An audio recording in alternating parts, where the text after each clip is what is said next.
അച്ഛൻ രാവിലെ ഇറങ്ങിയതാട്ടോ പാടത്തേക്ക്. അപ്പോൾ അച്ഛനുള്ള കഞ്ഞി കൊണ്ട് പോവാട്ടോ ഞാൻ. മഴ തീരല്ലെങ്കിലും മഴ അധികമായാലും കൃഷിക്ക് ബുദ്ധിമുട്ടാണ് കേട്ടോ. അച്ഛൻ എന്താ ചെയ്യണേ? ഞാൻ മഴ കാരണം ഇതുവരെ പറ്റിയില്ല. വെള്ളമൊക്കെ തുറന്നു വിടുകയാണ്. ചേനയിൽ വെള്ളം നിന്നാൽ ചേന പഴുത്തു. അപ്പോൾ ഇതുവരെ ഓരോ കാരണം എത്തിയതുമില്ല, മുഴുവൻ പറ്റിയില്ല. അങ്ങനെയൊക്കെ പാടെ. അപ്പോൾ അത് പെട്ടെന്ന് കാലവർഷം വരുന്നത് നമുക്ക് അറിയില്ലായിരുന്നു. അത് പറയുക കേൾക്കാം, പക്ഷെ പറയണമാതിരി അങ്ങനെ പെയ്യാറില്ല പ്രാവശ്യം. അപ്പോൾ ഇനി വെള്ളം ഒഴിവാക്കിയിട്ടില്ലെങ്കിൽ ചേനയെല്ലാം പഴുക്കും.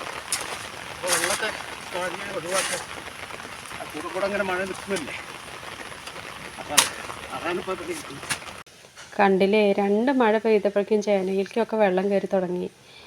തോടും പകുതിയായിട്ടോ. ഇങ്ങനെ പോയാൽ ഇനി എത്ര മഴ പെയ്യാനിരിക്കണു അല്ലേ. അങ്ങനെയൊക്കെയാണെങ്കിലും ഈ മഴ ഇഷ്ടപ്പെടുന്ന ഒരുപാട് ജീവികൾ നമ്മളുടെ ചുറ്റിലും ഉണ്ട് അല്ലേ.